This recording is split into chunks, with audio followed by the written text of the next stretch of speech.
Alléluia. Vous me donnez de la joie.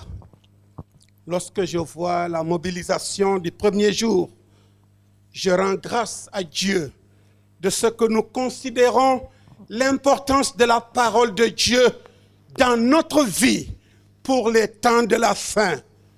Nous sommes dans des moments décisifs de l'histoire de la parole de Dieu, de l'histoire de la révélation du Seigneur, de l'attente que nous avons du retour de Jésus. Alors que Jésus est bientôt là, sur la terre à nouveau, pour prendre les croyants qui ont persévéré dans la foi, il est important pour nous, en tant qu'enfants de Dieu, de persévérer dans la parole. Beaucoup d'hommes l'ont abandonné, beaucoup d'hommes l'ont banalisé, beaucoup d'hommes l'ont pris, ce livre-là, comme un simple livre, comme une littérature, comme un vieux livre, comme il appelle.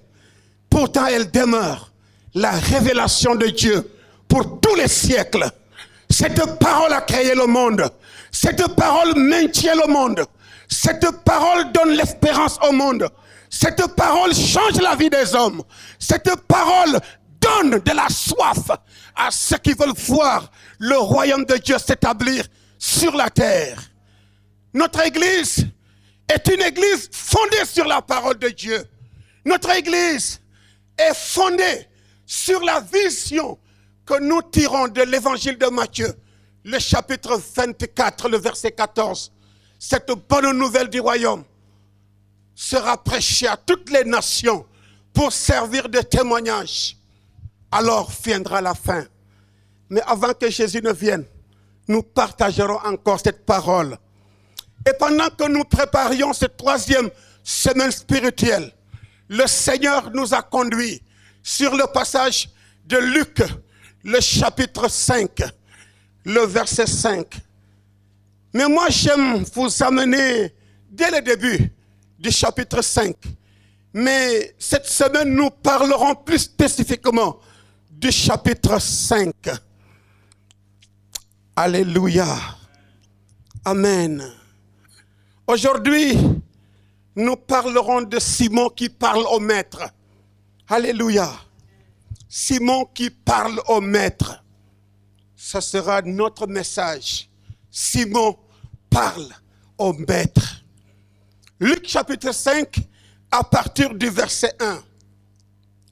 Comme Jésus se trouvait auprès du lac de Génézareth et que la foule se pressait autour de lui pour entendre la parole de Dieu, il vint au bord du lac deux barques où les pêcheurs étaient descendus pour laver leurs filets.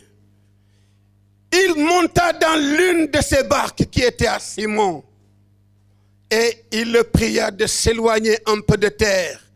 Puis il s'assit et de la barque, il enseignait la foule.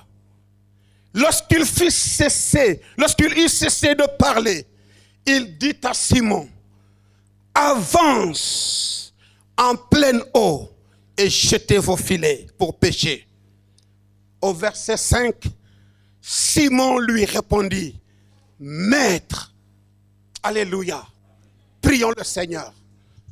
Éternel notre Dieu, notre Père, qui est le maître de la parole. Et tu as enseigné comme personne n'a jamais enseigné. À qui irions-nous ce soir, sinon tu as les paroles de la vie? Nous te prions, Seigneur, que toute personne qui est venue dans ce temple ce soir reçoive de toi la parole qui lui était destinée.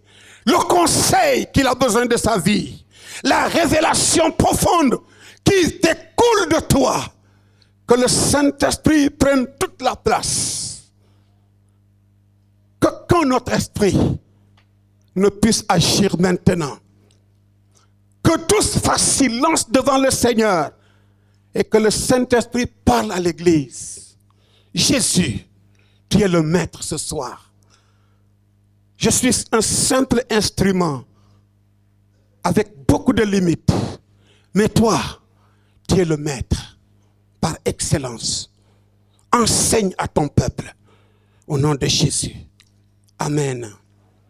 Vous allez voir que tout le verset 5 nous sera prêché d'ici jusqu'à dimanche. Nous resterons dans ce verset. Simon répondit, Maître, nous allons prêcher sur cela. Nous avons travaillé toute la nuit. Nous allons prêcher sur cela. Sans rien prendre, nous allons prêcher sur cela. Mais nous allons prêcher sur cela. Sur ta parole, nous allons prêcher sur cela. Je jetterai les filets. Nous allons prêcher sur cela. Alléluia! Jésus est Seigneur. Et il est bon. Toute parole qui sort de la bouche de Jésus, même une virgule est une prédication. Même le point est une prédication. Alléluia! Ouh! Jésus est bon. Bien-aimés, laissez-moi vous dire ceci. Que la révélation véritable de la parole de Dieu est toujours une source de foi, de maturité et d'une vie victorieuse. Dieu s'est appuyé sur sa parole pour accomplir des œuvres qui sortent de l'ordinaire, pour faire connaître sa volonté, pour instruire les hommes en vue d'une marche d'obéissance et de bénédiction. En ces temps de troubles spirituels, de crise identitaire en Christ, de New Age, d'un désir fort des hommes de ce siècle d'entendre ce qui leur est agréable, en ce siècle où règne l'apostasie, la débauche, la corruption, le monde qui sème en nous de mauvaises choses, un retour à la parole devient une nécessité absolue et une sagesse à salut pour tous ceux qui aiment la vérité, qui affranchit, nous repositionne et nous favorise notre croissance. Le monde nous déforme, mais la parole de Dieu nous transforme. Elle touche tous les aspects de la vie de l'homme, physique, moral, émotionnel, social, intellectuel, spirituel. Il touche notre corps et touche notre âme et touche notre esprit. Elle fait de nous des personnes équipées pour l'accomplissement de l'œuvre de Dieu. Elle nous forme pour la mission de Dieu. Cette parole nous enseigne, nous corrige, nous instruise. C'est pourquoi Simon décide désormais de baser toute action de sa vie sur cette parole. Alléluia. L'objectif de notre semaine, c'est non seulement nous revenions à la parole, mais toutes les actions de notre vie spirituelle soient basées sur la parole. Toute action en dehors de la parole est humaine, est charnelle et est vouée à l'échec. Mais toute vie fondée sur le fondement de la parole deviendra une vie inébranlable. Que devons-nous alors faire de cette parole? Vous pouvez la rejeter. Vous pouvez l'empêcher de croître en vous. Vous pouvez l'empêcher de produire du fruit. Mais aussi, nous pouvons comprendre que cette parole nous révèle le plan rédempteur de Dieu. Elle nous enseigne à devenir des hommes sages, des hommes éveillés, des hommes vigilants, des hommes transformés, des hommes qui n'auront aucune peur ni crainte. Parce que cette parole nous donne de l'assurance et un fondement solide. Loin de nous de ces prédicateurs de la prospérité, parce que nous savons que la Bible nous a déjà enrichis. Loin de ces diseurs de bonnes aventures, parce que nous savons que la parole est déjà source de miracles. Nous n'avons pas besoin d'aller ailleurs. Nous n'avons pas besoin d'écouter d'autres messages. Nous n'avons pas besoin de consulter d'autres hommes. Tout est dans la parole de Dieu. Elle est source de vie. Elle épanouit l'homme. Et elle lui donne de nouvelles ressources. Elle est le fondement sur lequel, si nous y posons le fondement de notre vie, ni les vents, ni les tempêtes ne pourront l'ébranler. Partout où elle est appliquée, les résultats ne tarderont pas à se manifester. Elle renferme toutes les promesses de succès, de réussite, de sagesse, de guérison, de paix, de victoire, de salut, afin que l'homme parvienne dans sa destinée et soit accompli pour toute bonne œuvre. Quelle parole pour nous aujourd'hui! La parole de Dieu. Notre texte ce soir nous présente un homme appelé Simon, dont la rencontre avec le Maître va bouleverser toute sa vie. Ce soir, Dieu veut parler aux Simons de notre siècle. Dieu veut parler aux Simons qui sont venus écouter la parole de Dieu. Revenons dans ce texte de Luc, chapitre 5. La Bible nous dit que Jésus se trouvait auprès du lac de Génézareth. De manière géographique, nous pouvions localiser Jésus, venir au lac. Parce que Jésus savait que là où il y a l'eau, il y a le monde. C'est comme si on va à Soumbédioum. C'est comme si vous allez à Angor. C'est comme si vous allez à Monaco plage. Les gens viennent. Et Jésus choisissait des endroits stratégiques comme ça pour pouvoir parler. Et la Bible nous dit ici que la foule se pressait pour l'entendre, pour l'écouter. C'était probable. Et Jésus alors, c'était juste au début de son ministère. Jésus venait d'avoir 30 ans et demi comme ça. Il commençait son ministère venu de la Galilée jusqu'au lac Génézareth pour pouvoir prêcher la parole. Et il vit alors deux barques, des pêcheurs, des gens qui sont de la région, qui avaient l'habitude d'utiliser ces barques pour pêcher, mais qui sont revenus et qui commençaient maintenant à nettoyer leurs filets. Quand Jésus est arrivé, la première chose qu'il dit à Pierre, c'est à Simon, avance un tout petit peu en eau. Et de là, Jésus monte sur la barque de Pierre. Et là, il commence à enseigner. Et c'est là que la chose la plus extraordinaire va se passer. Parce qu'au verset 4, il dit, lorsqu'il eut cessé de parler, maintenant il se tourne vers Simon.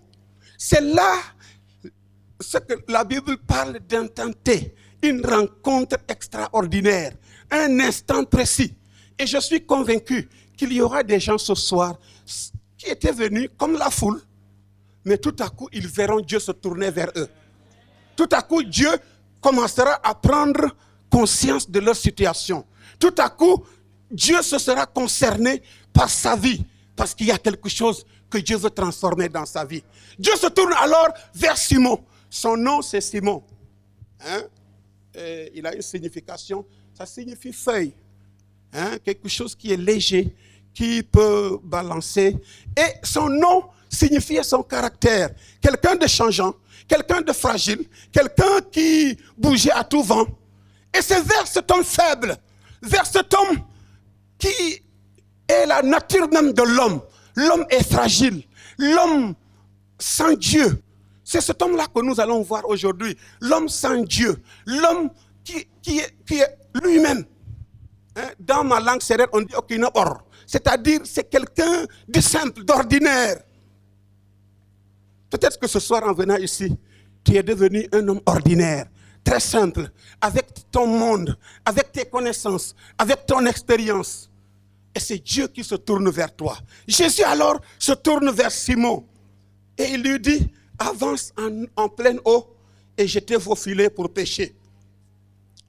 C'est là le déclic de la vie de Simon. Quand Jésus se tourne vers lui et lui dit, avance en eau profonde et jette les filets. La réponse de Simon, alors, c'est notre texte, le verset 5. C'est cette première partie que nous allons voir au verset 5. Simon lui dit, Maître.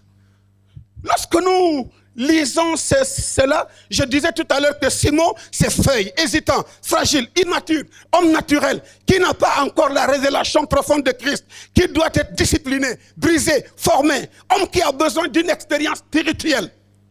Le langage de Simon, c'est le langage de l'homme naturel, de l'homme immature, de l'homme non transformé, de celui qui n'est pas encore confronté à la logique du maître, où la chair est un langage basé sur ce que Pierre, c'est-à-dire la logique, un langage basé sur la raison.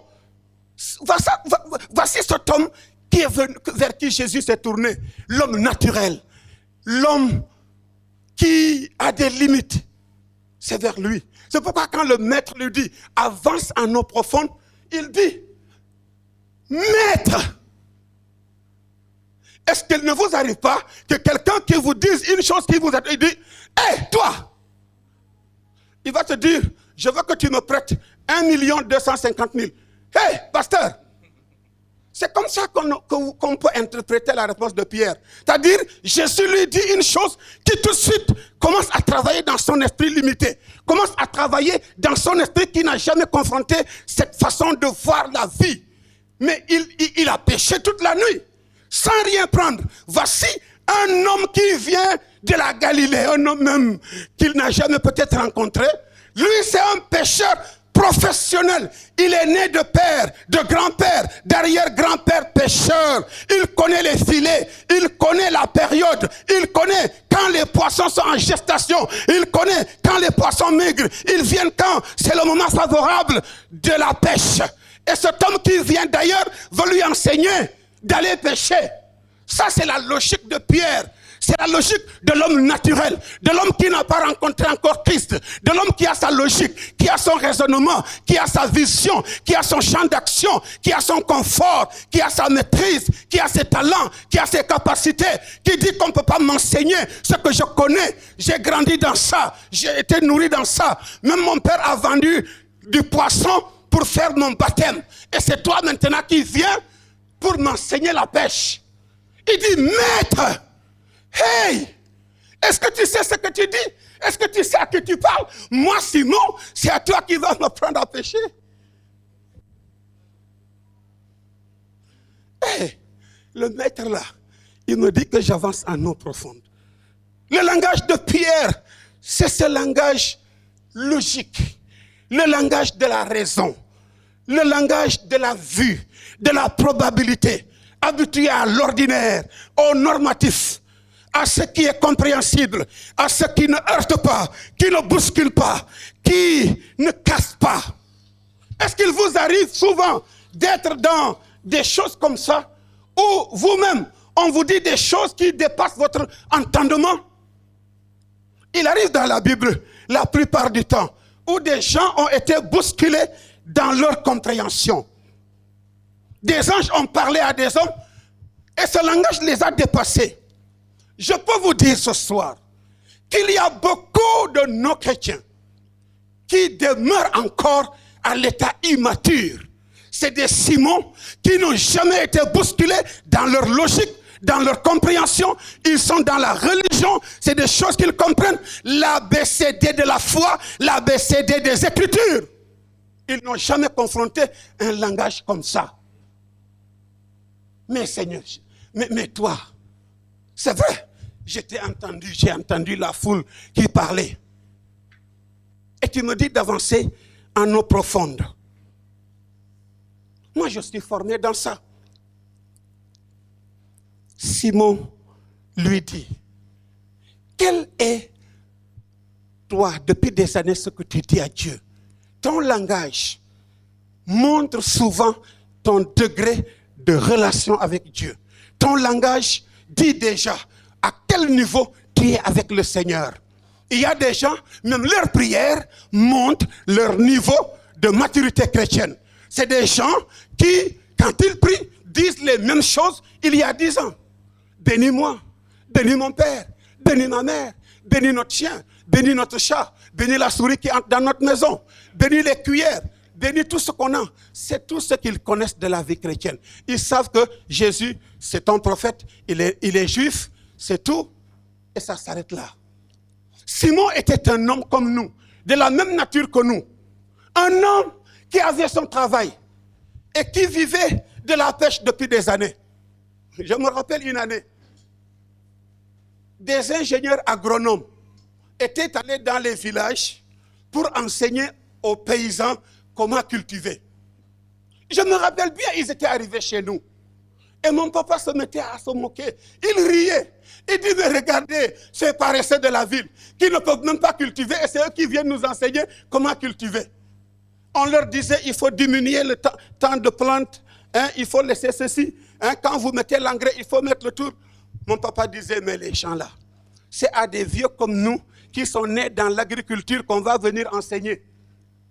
Il y a souvent des gens comme ça qui sont formatés dans un moule, dans une culture, dans une société, dans une famille. C'est comme ça qu'on a raisonné de père à fils. C'est comme ça que dans le village, c'est comme ça dans notre société, c'est comme ça dans notre culture, chez nous, chez les Bétés, chez les Sérères, chez les Mancagnes, chez les Sossés. Et pour les sortir de leur milieu, ça sera difficile. Jésus vient dans une barque d'un pêcheur professionnel, sorti de l'école, peut-être la plus haute école de pêche de Galilée. Et c'est ce Jésus qui va dire à Simon d'avancer et de pêcher.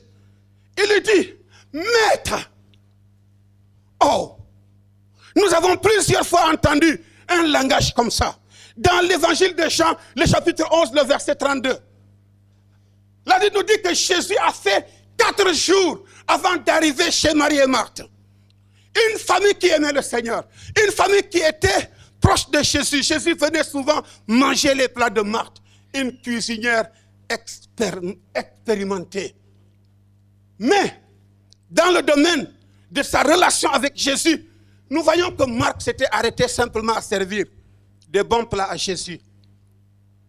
Mais quand Jésus est revenu et que leur frère était malade et même mort, Jésus est arrivé. Dans Jean chapitre 11, les versets 32 et ce qui suit, quand Jésus est arrivé, la Bible nous dit que Marthe s'écria.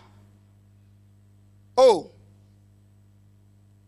Il dit, Jésus, si tu avais été là, mon frère ne serait pas mort.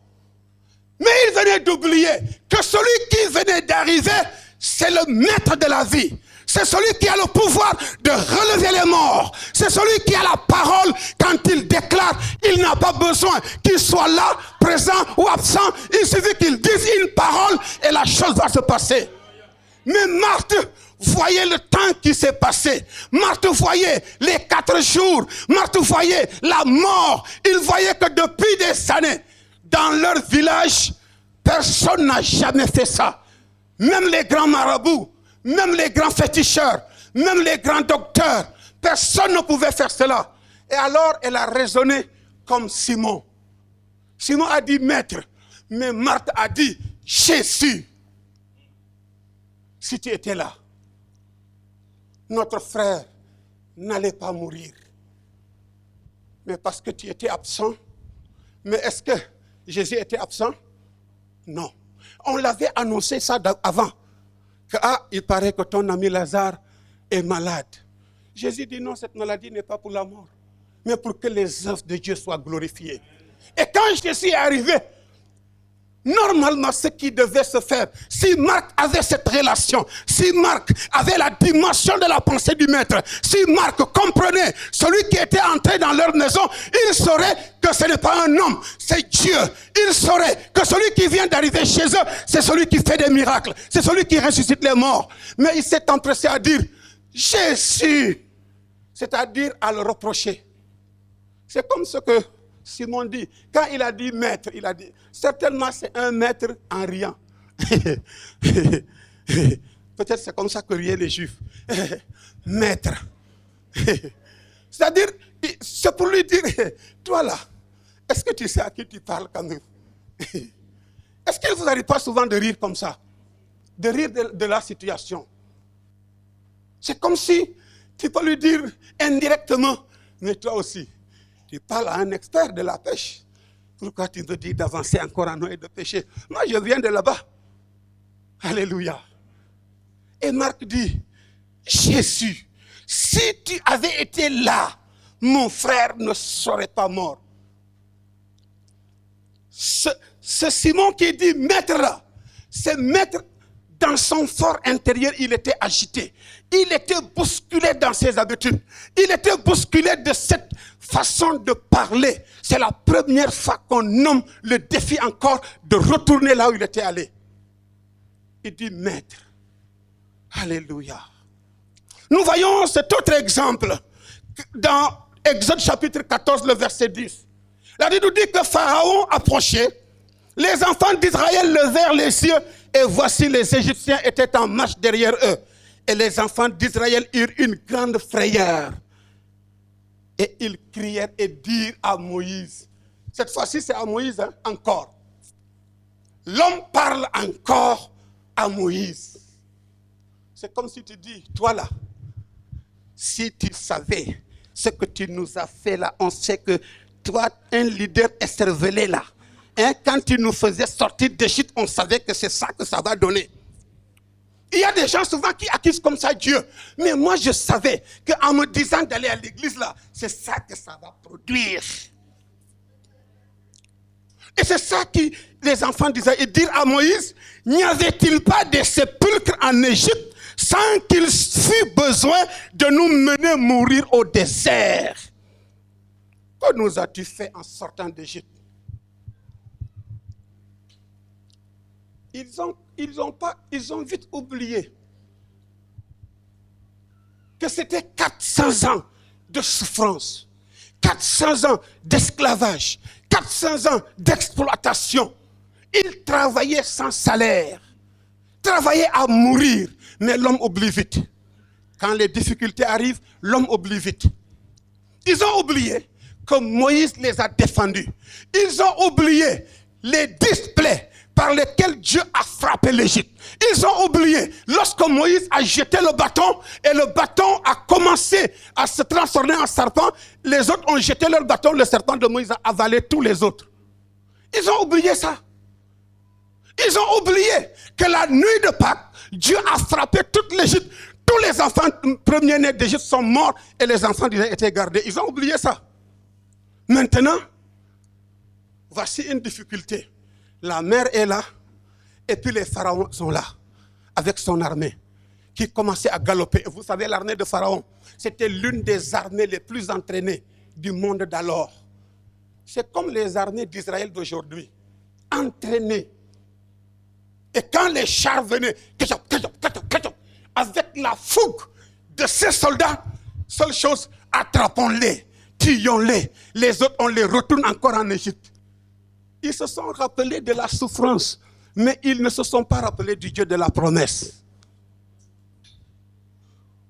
Alors, ils sont venus trouver un cobaye.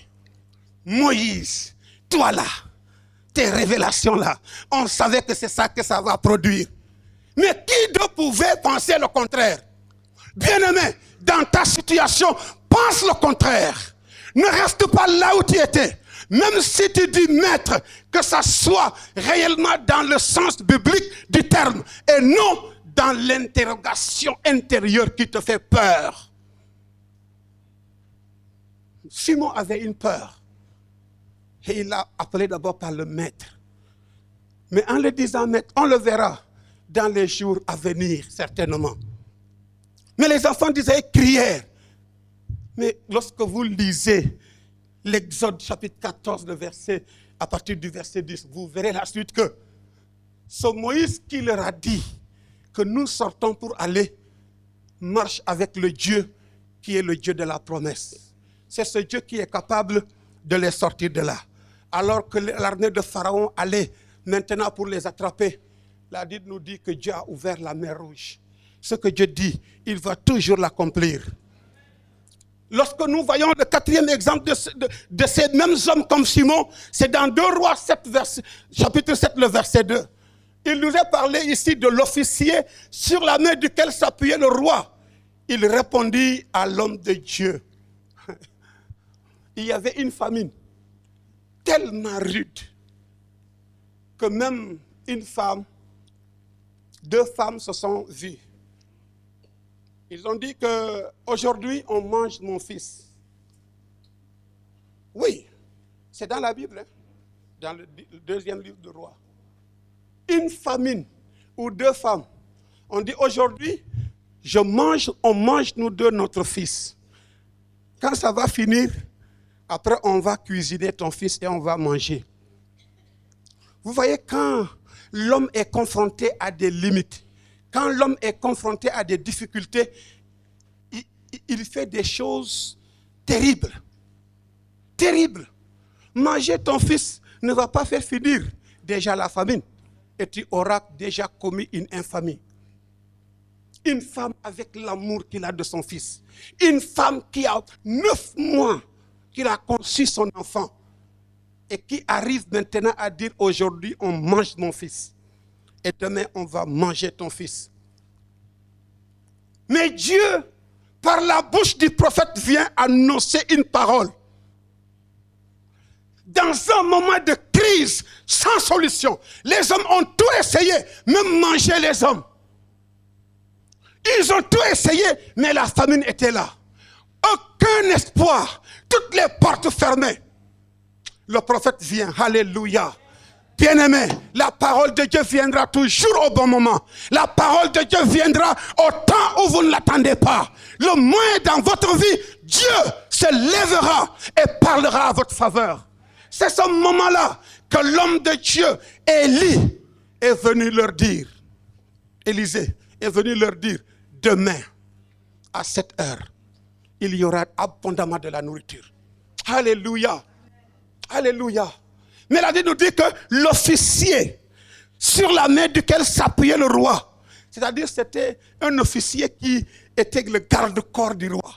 Quand le roi voulait descendre, c'est par lui qu'il s'appuyait pour descendre. Il connaissait les secrets de l'État. Et il a dit, ça là, ça ne va pas se passer. C'est comme s'il disait, hey, Élisée, toi aussi, tu as l'habitude de parler de la part de Dieu. Mais cette fois-ci-là, est-ce que vous ne dites pas souvent ce langage-là? Cette fois-ci-là, vraiment, tes pronostics-là, ça ne passera pas. Parce que nous avons vécu une humiliation. Vraiment. C'est vrai, frère, tu es venu m'encourager. Mais cette fois-ci-là, non, je ne peux pas t'accepter. Pasteur, oui, tu as l'habitude de nous prêcher. Mais même cette parole-là, je ne pense pas que ça va me relever. Peut-être que tu es dans cet état ce soir. C'est ce que Simon exprime. Il dit, maître. Simplement quand il lui dit, avance en pleine eau et va pêcher. Il dit, maître. Mais ce que le Seigneur dit à partir des... Il dit, cela va... Il dit, même si l'Éternel fermerait même des fenêtres au ciel, quand même l'Éternel ferait des fenêtres au ciel, pareille chose arriverait-elle? Non. Parce qu'ils ont tout essayé. Vous voyez, quand quelqu'un perd espoir et espérance, vous ne pouvez plus le parler. Il marche la tête baissée, les bras brûlantes, le corps se lâche, les oreilles bouchées. Il n'entend plus. Quand quelqu'un est arrivé au seuil ou au bout même de l'échec, échec répétitif, il va penser que tout ce qu'on lui dit là, ça n'aura plus effet. Peut-être que tu es là comme ça ce soir. Tu as tellement subi que tu penses que même les paroles venant du maître ne pourront plus avoir effet. Que la parole de Dieu ne peut plus avoir effet sur ta vie. Mais le prophète lui dit, tu le verras de tes yeux. Alléluia. Tu le verras de tes yeux, mais tu n'en mangeras point. C'est des choses qui arrivent lorsque le découragement nous prend. Nous voyons également un autre exemple dans le livre de Ruth, le chapitre 1 du verset 14 au verset 15. Cette belle histoire après le livre des Juges, cette belle histoire où Naomi a quitté le pays de Bethléem pour aller à Moab. Avec son mari, avec ses 2 enfants. Arrivés là, ils ont épousé des belles filles de Moab. Mais entre-temps, le malheur les a frappés. Le mari est mort, les 2 fils sont morts. Quelle tragédie! Cette femme vient de sombrer. Elle arrive au plus bas niveau de sa vie. Quand vous arrivez à certains niveaux de votre vie là, la parole de Dieu, ça tape, mais ça rebondit. Et les gens vont dire qu'il est possédé. Non, ce n'est pas la possession. C'est le comble du découragement. C'est le comble du découragement. Et c'est comme ça que vous voyez des gens maintenant qui vont courir de bonne aventure en bonne aventure. Quand on entend qu'on dit ça ici, ils arrivent. Quand ils entendent qu'on dit ça là-bas, ils vont là-bas. C'est comme ça. Et même toutes les paroles là, ça les réjouit pour un instant, ils retombent encore dans leur crise. Et ils sont là. Toutes les paroles, ils les ont entendues. Je peux vous dire, il n'y a pas une parole que vous n'avez pas encore entendue. Dans la Bible, là, on vous a tout dit. Mais néanmoins, il y a des gens qui restent encore incrédules. Fermés. Les bouches fermées.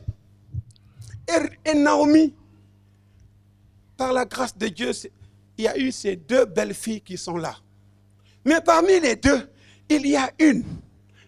Véritablement, c'est l'image de l'homme naturel, de l'homme charnel, qui ne veut pas prendre des risques. Ruth a dit, toi belle-mère Naomi, ton Dieu sera mon Dieu. Alléluia. Ton peuple sera mon peuple. Tes valeurs seront mes valeurs. Ta terre sera ma terre. Là où tu vas mourir, c'est là qu'on va m'enterrer. Même sans savoir, hein, elle n'a jamais été en Israël. Et vous savez, les Moabites et les Israélites, ça c'était conflit à mort. C'était un peuple à conflit. Maintenant, elle prend même le risque d'aller. Mais l'une d'elles, la Bible nous dit, elle s'appelait Orpa. Orpa est venue. Hé, belle-mère, vraiment, je suis triste que tu t'en ailles et que tu me laisses. Elle ne veut pas partir. Parce qu'elle ne veut pas prendre des risques. Les larmes qu'elle écoule là, c'est des larmes de crocodile. Les larmes qu'elle crie là, c'est des larmes d'incrédulité. Elle ne veut pas prendre des risques. Elle dit, moi, le gën ci man mooy ma ñibbi. Le gën ci man mooy ma ñibbi sama dëkk. Loolu moo ma wóor. Il y a des gens, même pour se marier là, ils ont peur de quitter leur pays, ils ont peur de quitter leur culture, ils ont peur de quitter leur fondement, ils ont peur de quitter leur civilisation, parce que pour eux, là-bas, là, rien n'est sûr. C'est pourquoi tous les garçons qui arrivent, ils les chassent. Si ce n'est pas bêté ou rien.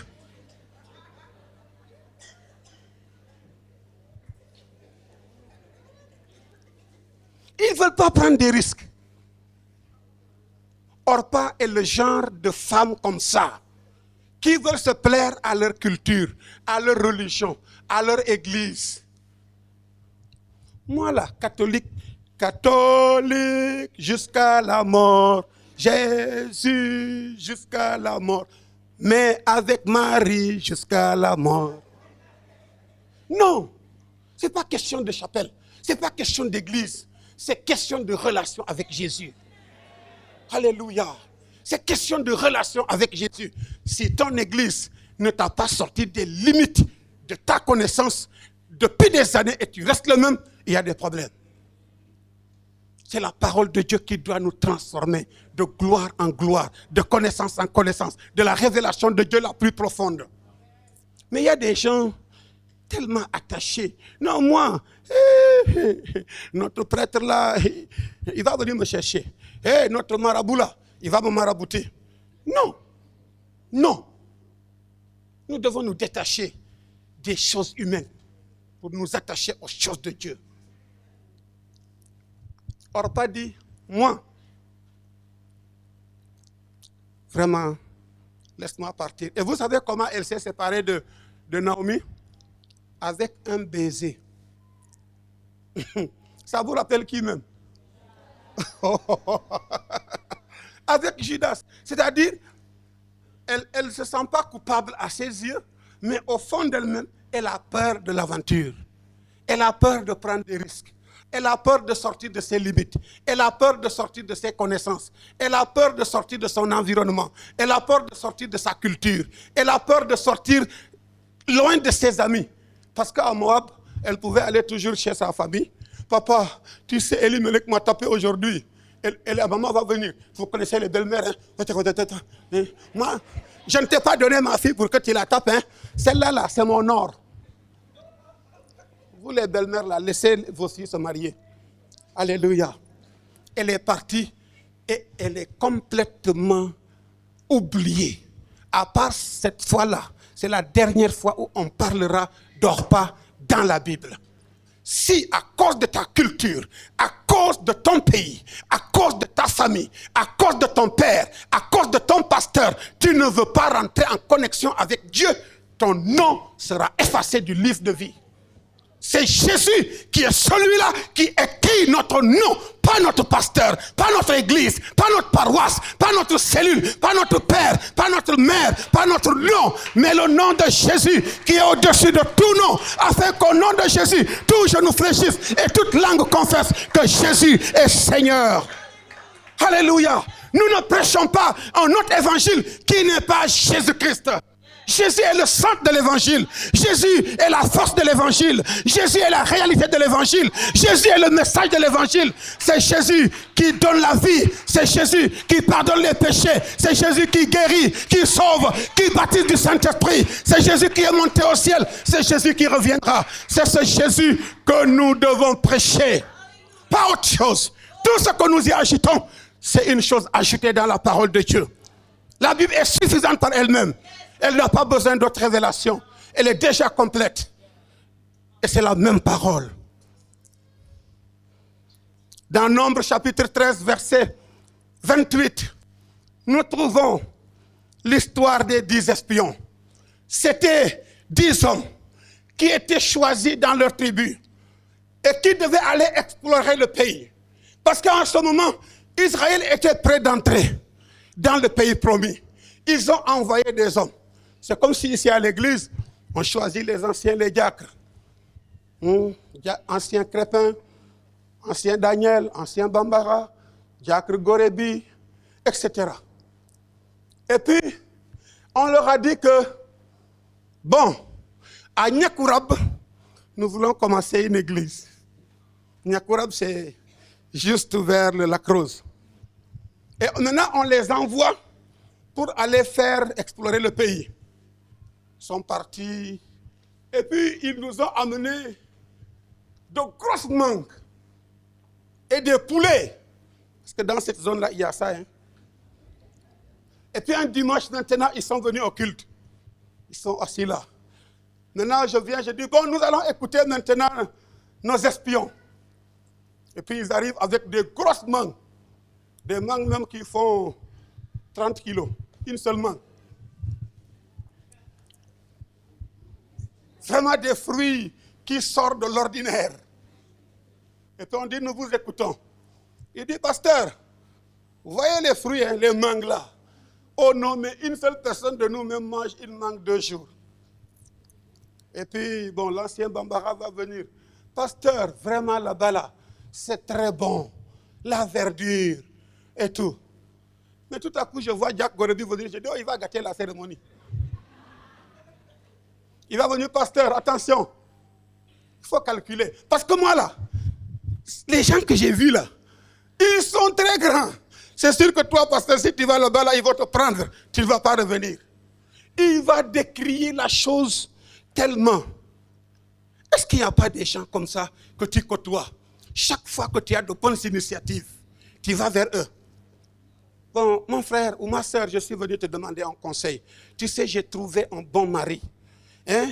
Vraiment, je crois qu'il va m'aider dans la vie. Je crois que c'est un homme de prière. Hein? Et puis, bon, je le trouve très aimable. Avant que tu viennes, tu parles d'Edouard, tu parles de Sylvain, hein? Toi là, tu parles de Franck, hein? C'est pas la peine. Lui là, il prie pas. C'est quand il est là-bas seulement qu'il prie. Est-ce qu'il n'arrive pas souvent que des gens vous disent ça? Dis, ma soeur, toi là, moi je sais que toi là, je pensais que tu étais sage. Mais vraiment, ta tête là, c'est tête de poisson.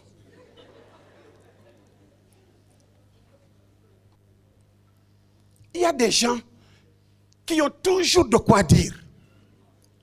Même quand c'est la parole de Dieu, ils vont commenter ça.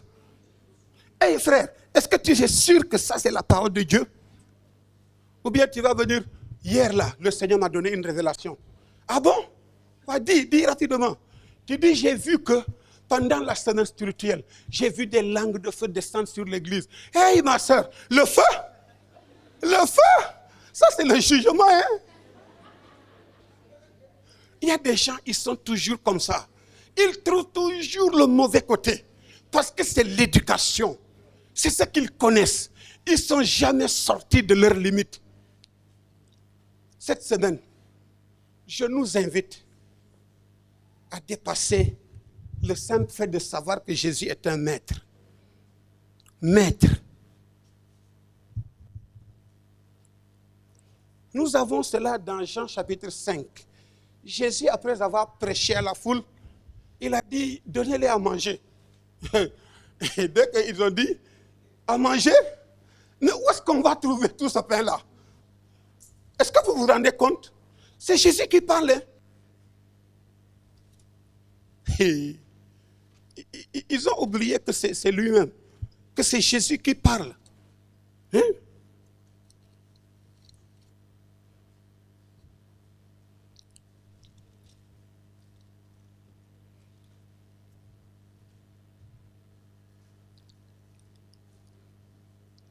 C'est dans le chapitre 6.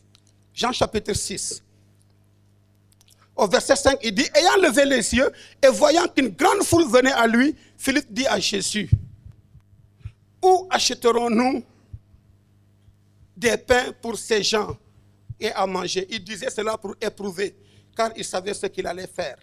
C'est Jésus qui le dit. Hein? Jésus voit la foule venir. Et Jésus dit, mais où est-ce qu'on va acheter du pain pour ces gens-là? Parce qu'il faut qu'ils mangent.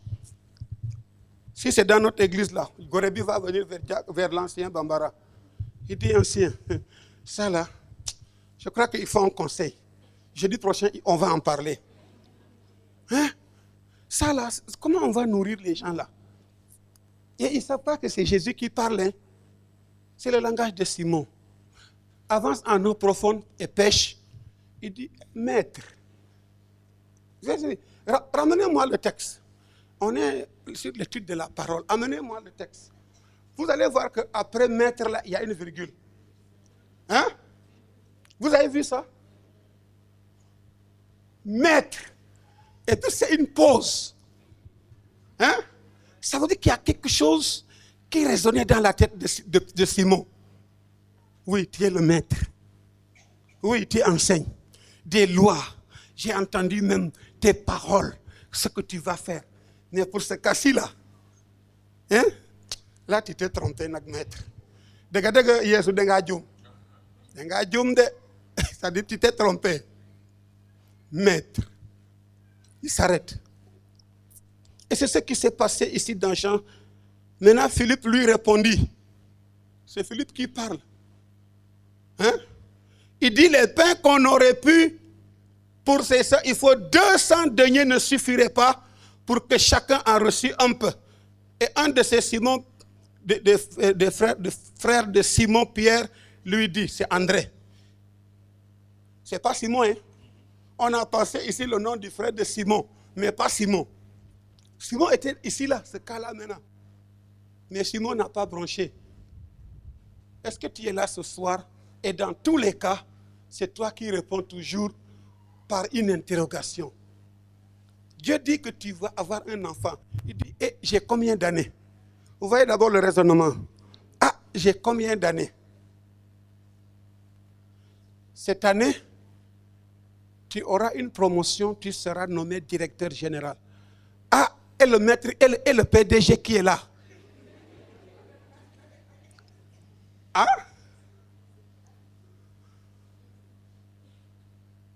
Tu vas habiter aux Almadies. Ah, là-bas le loyer est cher, hein?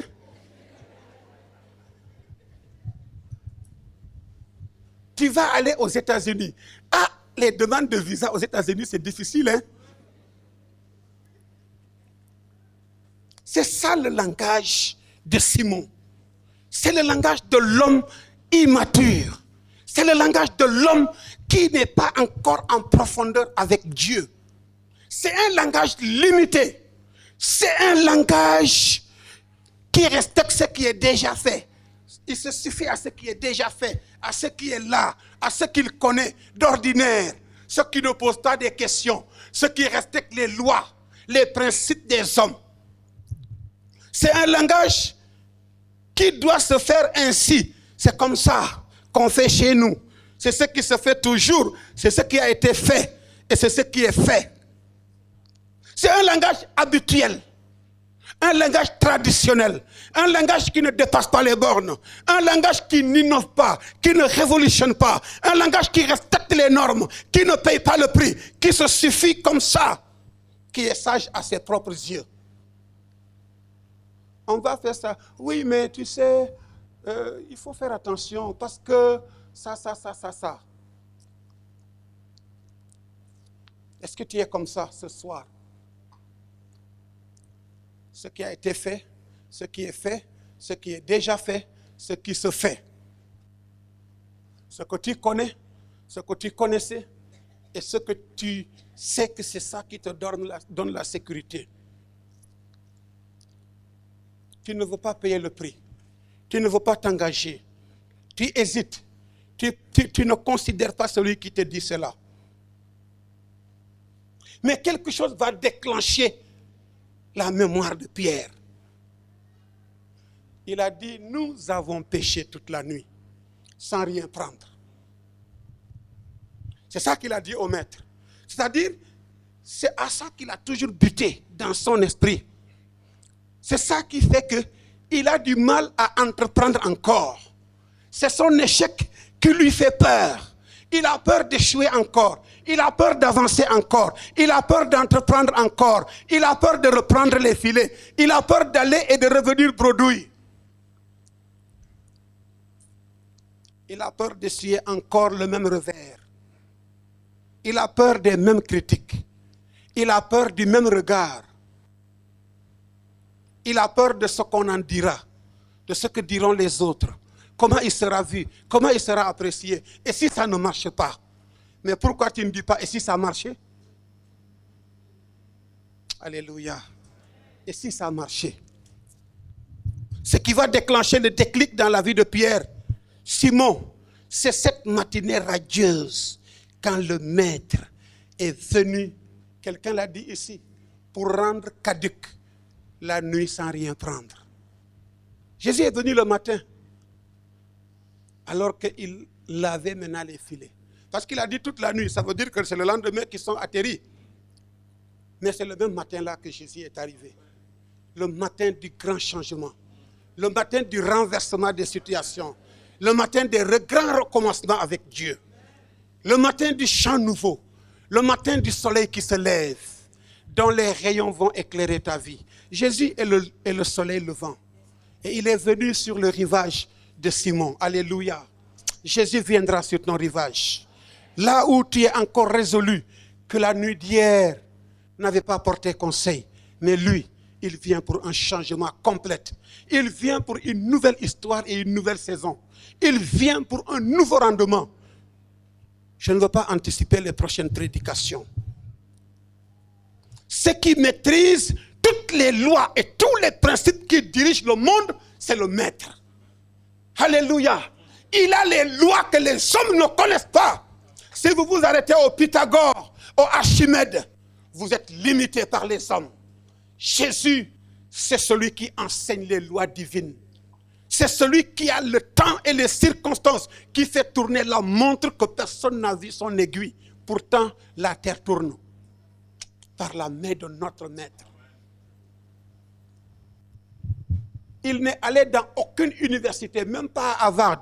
Mais les paroles qui sortent de sa bouche rendent les hommes plus sages que les plus grands enseignants de notre siècle.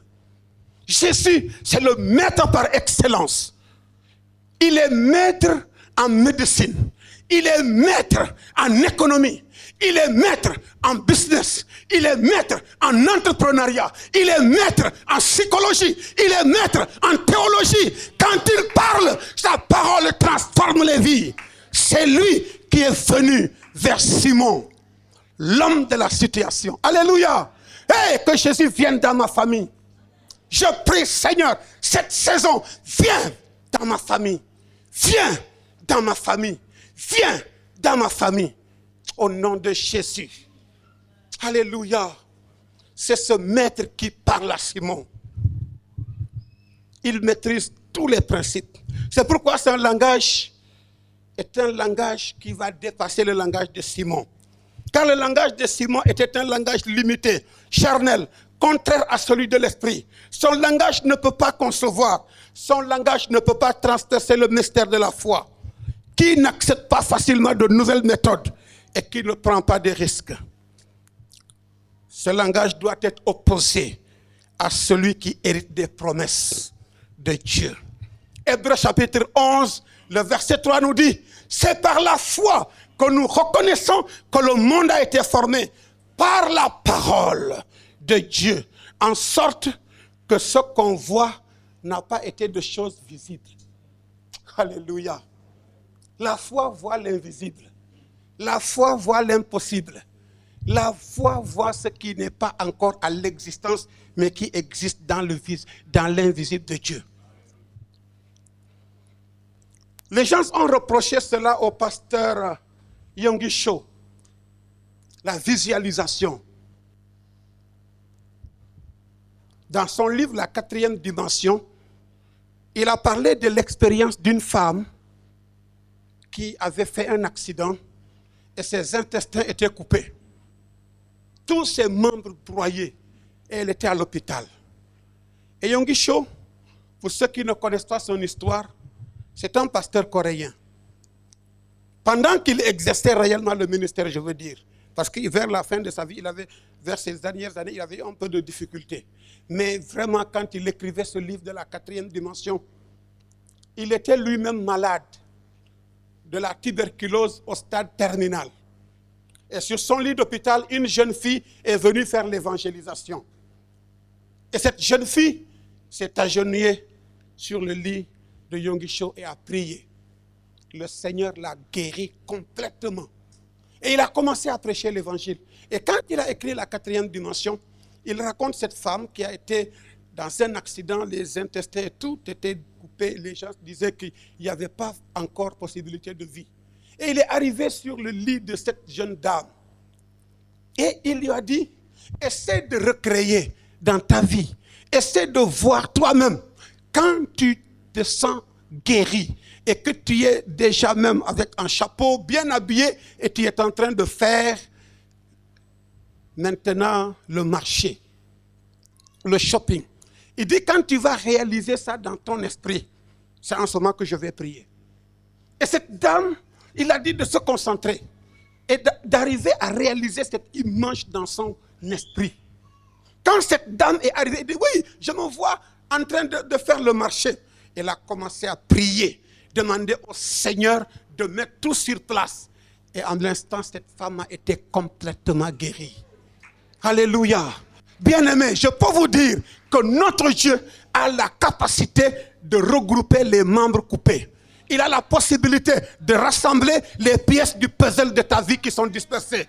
Les choses dont tu penses que rien ne peut plus les faire, Dieu a le pouvoir de les ramener à la normale.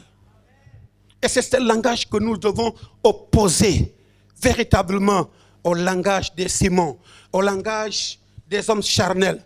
Le langage de la foi est le langage qui voit l'invisible, qui voit au-delà des apparences, que rien ne limite et qui n'a pas peur de demander des choses impossibles aux hommes. C'est ça qui dépasse les hauteurs, les poids, les charges, les gravités, la pression. C'est le langage qui dit, c'est possible, je vais vaincre. C'est le langage qui dit, lorsque Dieu dit à Abraham, sors de ta tente. Je crois que vous voyez cette image dans Genèse chapitre 15, lorsque Abraham marchait et dit à Dieu, je marche devant toi, tu ne m'as pas encore donné mon enfant.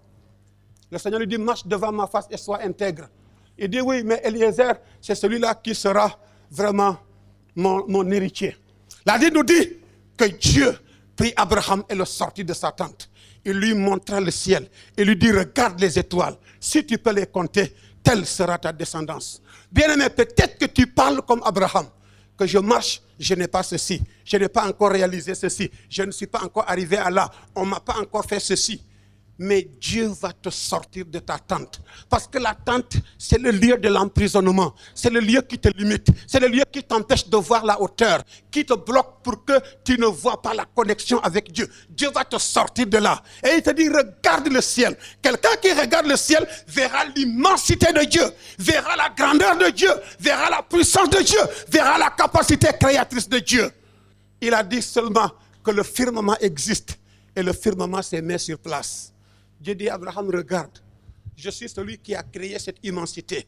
Créer un enfant pour moi, si c'est ma volonté, est-ce que tu penses que ce n'est pas facile? Bien-aimé, même si ta tente est noire, tu ne peux pas voir. Dieu lui-même va te sortir de là. C'est le langage que Jésus va amener à Simon de réaliser. C'est le langage de Jésus devant la tombe.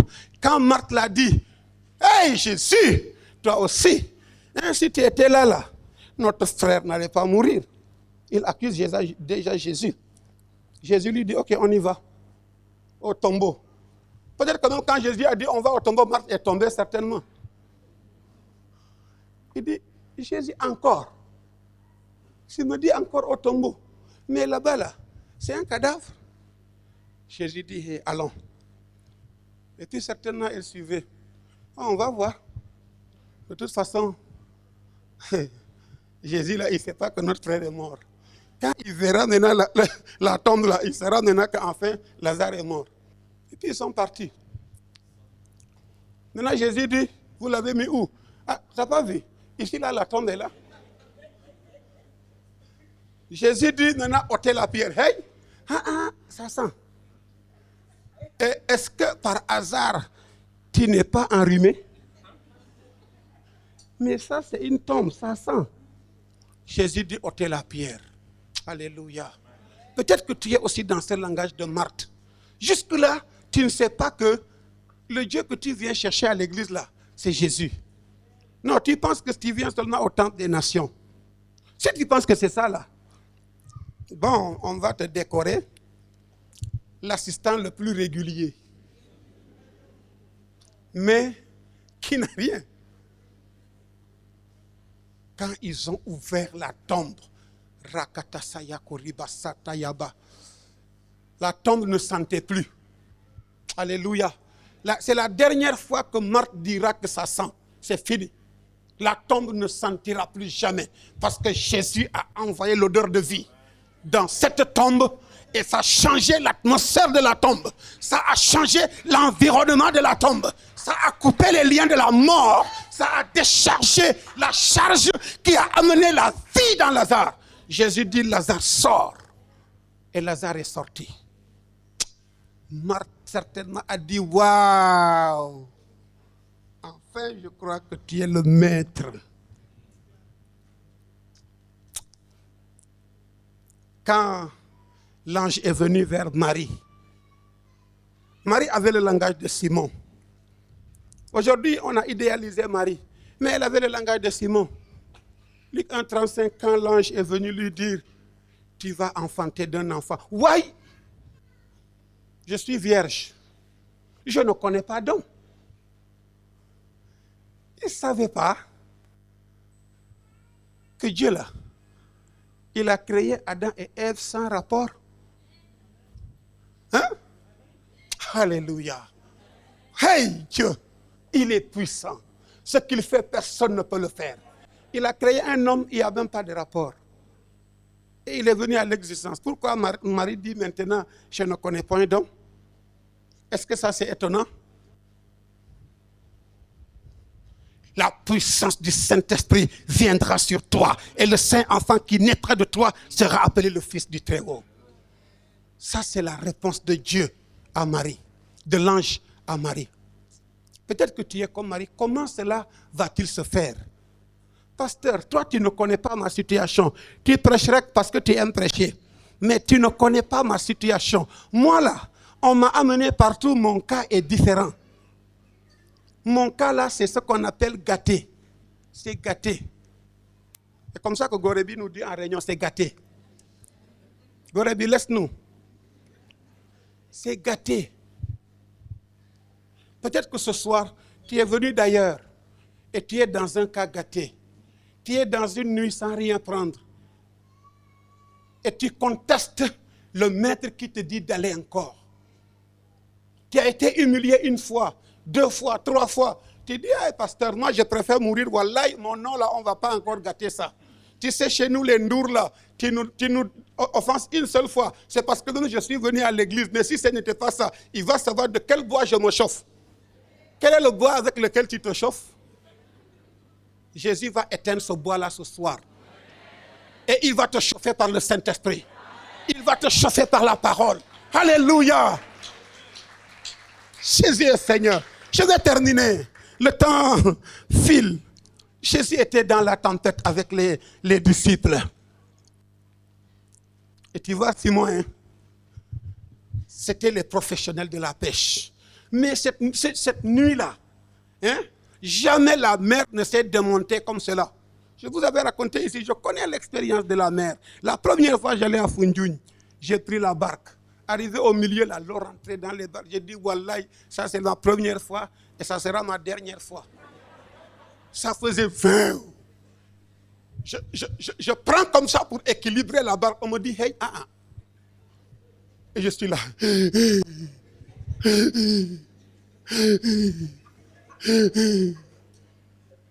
Moi, je pensais qu'on a fait 4 heures, alors que la traversée, ça fait 30 minutes. La mer, ce n'est pas l'ami de quelqu'un de... C'est tout nous qui sommes nés en pleine terre, là. Le guéri. Si tu tombes là, c'est un plomb. C'est fini. Tu deviens le dîner des poissons. Mais cette journée-là, j'avais peur. Les vagues là, ça vient... La barque là, ça fait... Mais quand ça descend, vous savez, ça fait l'effet émotion. Oui. Et j'ai pris comme ça de mes 2 mains. Quand on est arrivé là, moi j'étais la première. J'ai dit ça là, c'est fini. Jamais. Et depuis ce jour, jusqu'à aujourd'hui, je n'ai plus pris la barque. C'était la nuit des pierres là. Ils ont pris la barque. Hein? Et puis Jésus était là. Mais vous savez, quand vous voyez les pirogues là, peut-être vous voyez le dessus. Mais en bas là, il y a là où même tu peux dormir. Et Jésus était là-bas en train de dormir. Et les pierres là étaient là. Au départ, ça naviguait bien. Tout à coup, le moteur commence à dire... Et puis vous allez voir, s'il y a de ces voyageurs dedans là, est-ce que tu as entendu ce que j'entends? Ils sont toujours les premiers à entendre ce que les autres n'entendent pas. Est-ce que tu as entendu ce que j'entends? Tu dis, tu as entendu quoi? Écoute. Et tu vas essayer de le calmer. Non, je n'entends rien. Non, je crois que tu as des problèmes. Tout à coup, Simon va aller voir. Hé, Jean, je crois qu'il y a une corde qui est coupée là-bas. Et puis la barque commençait, l'eau commençait à entrer. Hey, ils ont pris les pagaies. Mais rien, ça ne marchait plus. Ça frappait. Et Simon est venu. Mais Jésus, maître, mais comment se fait-il que toi tu dors et nous périssons? Pourtant, quand vous lisez le début de l'histoire, Jésus dit, passons à l'autre bord. Qui était le maître du voyage? Qui était l'initiateur du voyage? Qui était celui qui devait dépenser? Qui était celui qui a la garantie du voyage? C'est Jésus. Alléluia. Hey, il était là au début. Celui qui a pris l'initiative d'aller de l'autre côté. C'est lui, le maître des temps. Il maîtrise la mer. Il a dit, les eaux sont venues à la vie. Ils ont oublié.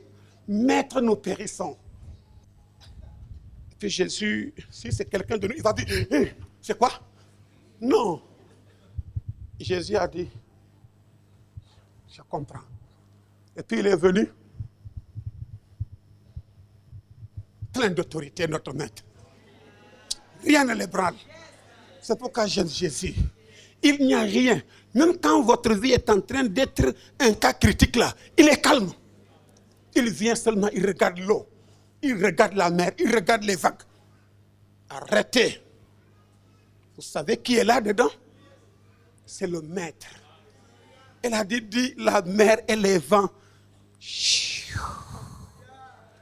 Tout est redevenu calme.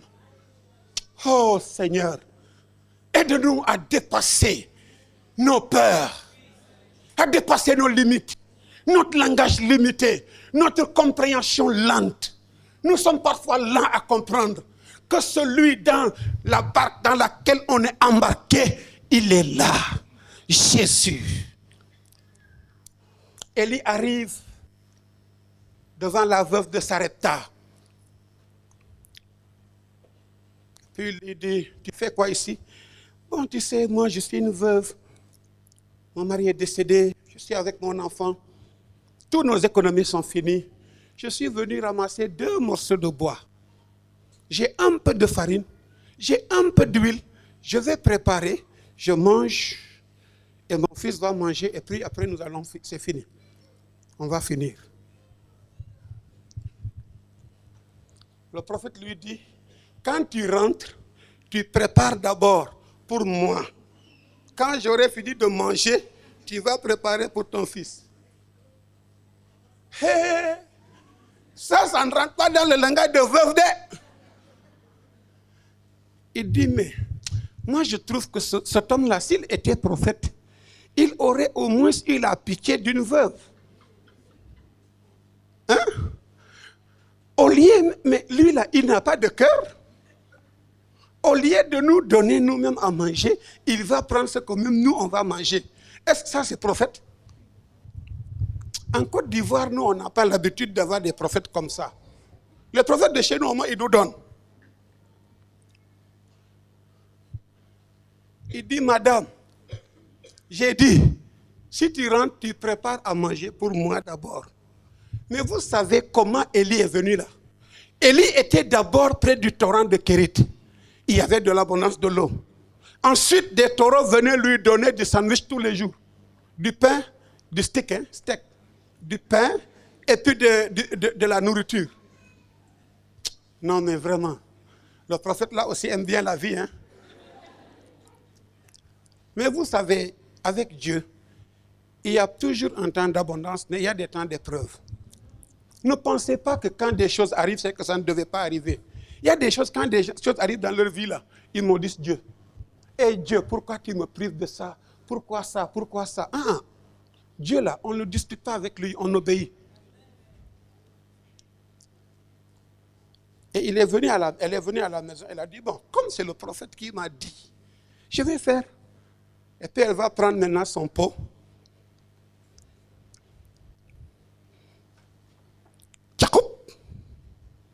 Et puis elle met. Et puis elle va mettre beaucoup d'eau. Vous savez, quand vous préparez un peu pour... Si vous êtes certaines femmes là, vous voulez mettre beaucoup. Je vois un jeune homme chez nous qui voulait faire du sombi. Vous connaissez le sombi? C'est la bouillie de riz. On aime ça bien au Sénégal. Du riz cantonné là. Vous mettez, et puis vous mettez de l'eau, et puis du lait, du sucre, du lait caillé, machin, tout ça. Mais une petite poignée comme ça seulement là, ça peut faire beaucoup. Mais lui, comme il pensait que quand tu mets une poignée, ça ne va pas suffire, il prend un grand pot de riz, il dit ça c'est pour moi. Il met. Il prend un grand pot, il dit ça c'est pour mon frère. Il prend un troisième, il dit ça c'est pour mon petit frère. Et puis il a mis de l'eau. Quand ça commence à bouillir là, l'eau gonfle. Et puis ça commence, il ajoute de l'eau. Ça finit, il ajoute de l'eau. Ça finit, il ajoute de l'eau. Ça finit jusqu'à ce que maintenant l'eau a commencé à déborder de la marmite. Et le riz commence à se verser. Il commence maintenant à prendre le riz pour jeter encore maintenant. Mais chaque fois, tu vas ajouter de l'eau. Souvent, quand on a faim, on pense que ce qu'on a devant nous ne peut pas nous suffire. C'est pourquoi même quand vous lisez la parabole de la multiplication des pains là, vous vous dites, mais comment 5 pains peuvent nourrir tout ce grand monde-là, 5000 hommes? Ça, c'est le principe de notre Seigneur. Il dit que celui qui a peu n'aura pas moins que celui qui a beaucoup. C'est pourquoi le peu que tu as là, si tu l'entretiens, tu vas vivre heureux avec ça. Et c'est comme ça que Dieu va ajouter. Au fur et à mesure, il va ajouter. Quand cette femme a pris sa farine et a mis, il a mangé, le prophète a mangé, son enfant a mangé. Le lendemain, elle est retournée à son pot, elle a trouvé la même quantité. Elle prend encore, elle commence à vivre un miracle. Hein. Elle retourne. Jusqu'à la durée de la famine, le pot n'a jamais fini. D'une simple parole, prépare pour moi d'abord. Et il voulait le défier dans son raisonnement, dans sa mentalité, dans son langage, dans ce qu'il connaissait. Quand tu dis, prophète, c'est toi qui as dit ça. Maître, c'est toi qui m'as dit d'avancer. Peut-être que tu es là ce soir et tu te poses la même question. C'est le langage de l'évangile aux pécheurs. C'est le langage aux malades. C'est le langage aux malheureux. Le langage aux désespérés, à celui qui a échoué, à celui qui cherche et qui n'a plus de repères. C'est un langage qui bouscule, qui saisit, qui déclare, qui décrète et qui dit « c'est possible, j'obéis et j'obtiens ». C'est un langage qui dit « sur ta parole ». Et c'est cela que nous allons voir demain. Sur ta parole. Alléluia. Que le nom du Seigneur soit béni. Nous allons nous lever. Alléluia. Nous allons nous lever.